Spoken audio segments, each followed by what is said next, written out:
Alright, Schlockmeisters fans, by request, it's time for some classic 80s horror. John Carpenter's The Fog. Let's watch. One more story before 12. John Houseman telling a ghost story on the beach. Just to keep us warm.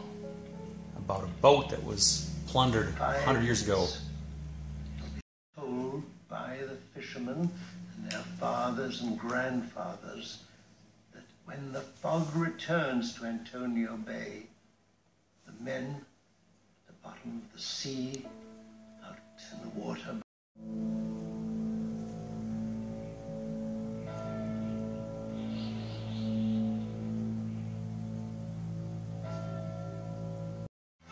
This is Hal Holbrook. He's like the preacher at this church. A little piece of cement gave way, and inside he found this journal from 100 years ago. Inside this grocery store, something weird starts happening.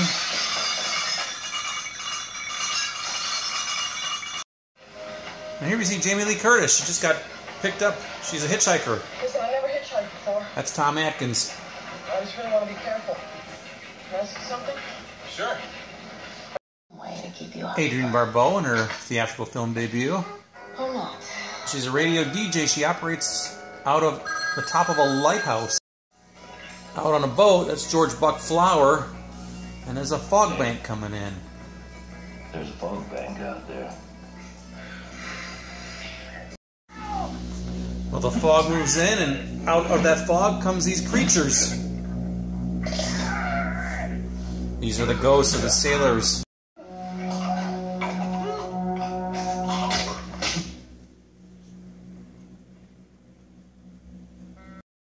I'll be rich. Apparently, Atkins and Curtis hit it off. Can I ask you something? Sure. What's your name? Elizabeth. Nick.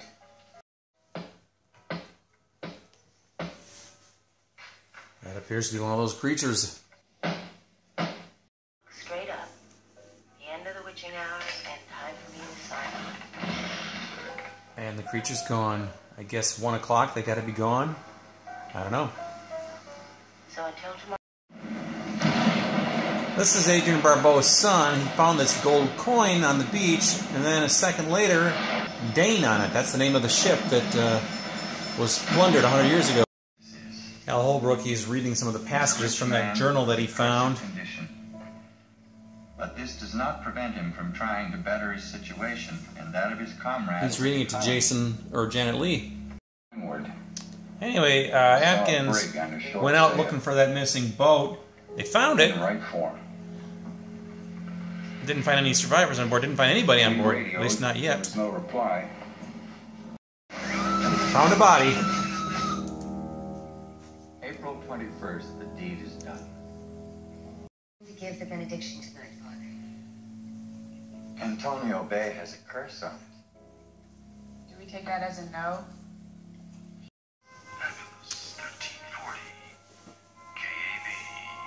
He gave it to his mother, and she took it to work, and all of a sudden... Look like an albatross around an egg. No more like a millstone. A plumbing stone, my God. Got them all. And just like that, it's back to normal again.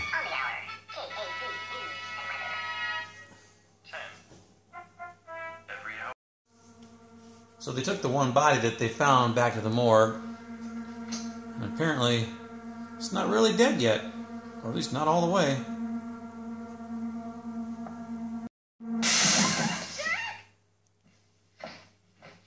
Of course, when they come back in, the body's just on the ground.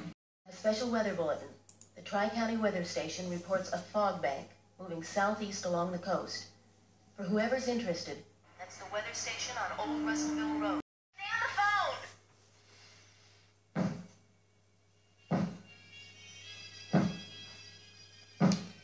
This is Adrienne Barbeau's boyfriend.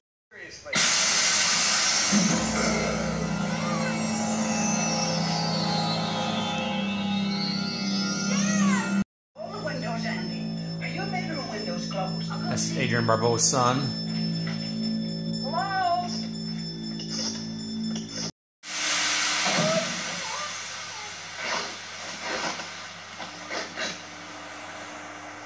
Now that fog is coming after Andy. Mrs. Culbreth!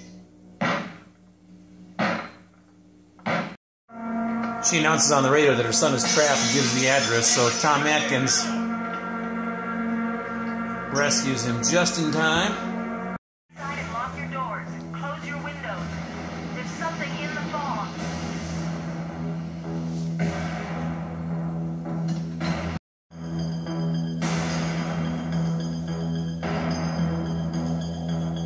It's coming after her lighthouse now. Trying to break in. This is the church where the father is, and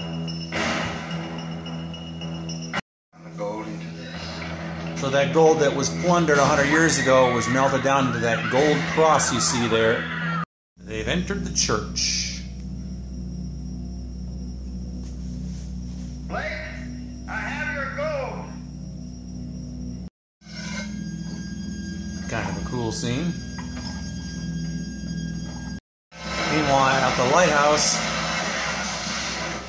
she's having her own problems with a couple of ghosts. And just as she's about to get it, Father Malone gives the cross to the Blake, the lead sailor there, who just disappears. And when he disappears, all of the ghost sailors disappear. And with that, the fog rolls out.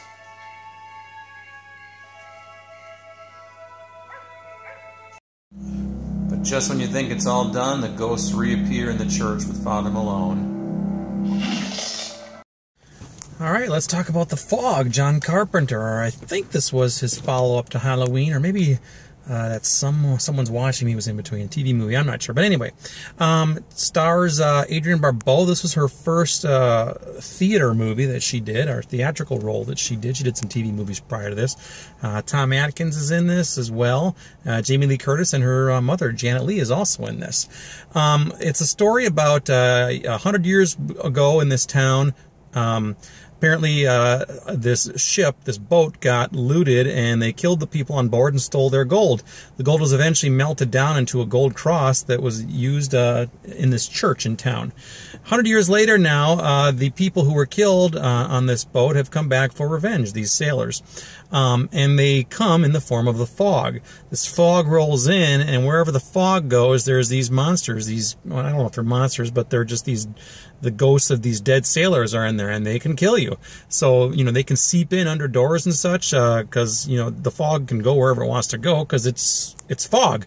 But once it combines into a big piece of fog, there's monsters inside of it. So anyway, they're killing these townspeople, and they need to kill like 6 people, because I don't know if there were 6 people who died on this boat, but it seemed like there was more than that. I don't know. But anyway, eventually they figure out what's going on, and they come back for revenge 100 years later.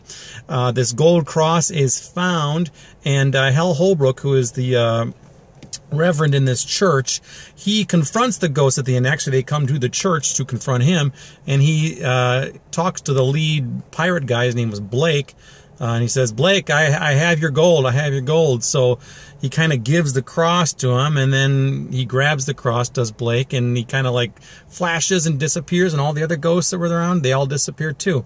And that's pretty much how the movie ends. Those who were still alive were fine then. Adrienne Barbeau was actually being chased by 2 of the ghosts at the very end. They disappeared, so she was saved. And but at the very, very, very end, all of these ghosts appear one more time in the church, and they slash Hal Holbrook, who was a descendant of one of the guys who had plundered their boat 100 years earlier. That's the film. I've seen this movie a couple times in my life, and actually I wasn't really all that looking forward to it. That's probably why I never got to it on my old channel as well, but I actually really enjoyed this. People do like this movie. It's well-renowned, as is John Carpenter himself, and after seeing this now, the first time probably about 20-25 years or so, I really enjoyed it. I liked it. It has a really cool atmosphere. I love the pounding that you hear when they're like knocking on the doors and stuff, these creatures, and the soundtrack is really cool too. It's got that typical kind of John Carpenter-esque sound. So I really like it. It's a good movie. Now, there's no nudity in this movie. There is no gore, actually, either. I mean, dude, there are some people who get killed and stabbed, but no gore. But it's got some creepy level to it. So I like this movie. Now, this movie has been released on DVD and Blu-ray. Now, I have this DVD. I've had it for a very, very long time, probably the early 2000s when this came out. It is widescreen. It's one of those old discs where it's widescreen on one side, standard on the other. So I watched the widescreen. But anyway, Adrienne Barbeau and John Carpenter, I believe they were either dating or married at the time. So he gave the lead role to his wife. There you go. Anyway, it's called The Fog. I like it. It was requested that I review it, and I did. So you're welcome. Check it out. Let me know what you think about it. Leave some comments down below. I'm sure everybody's seen it. By the way, this was remade in 2005, which I never saw, and it wasn't really respected or liked by the critics or anybody. So this is the one to watch. Comment down below. Watch it. The Fog.